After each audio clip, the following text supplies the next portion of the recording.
Looking at the Russian collusion investigation, it's becoming more and more clear that it was never intended to be allowed to finish by those who started it. The people behind the investigation started it with what they knew was fake information in the now discredited Steele dossier. So if they started it with fake intelligence, they very well knew that a full investigation would turn up nothing. So why then did they let it play out?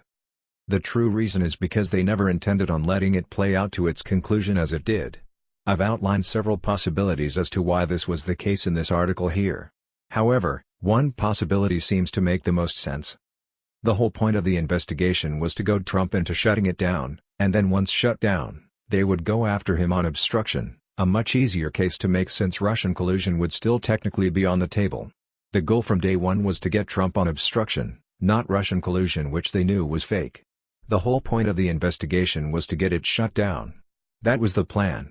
That's why we all saw the mention of obstruction so soon after the launch of the investigation. They were setting the groundwork and narrative for their true plan to go after Trump on obstruction, not fake Russian collusion. Trump has a long history of being a hothead and lashing out at his enemies.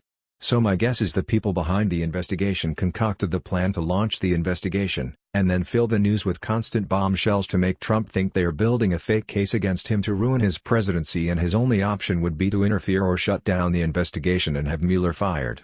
It was all a plot to get Trump to overreact and shut down an investigation he believed was corrupt and out to get him at any cost.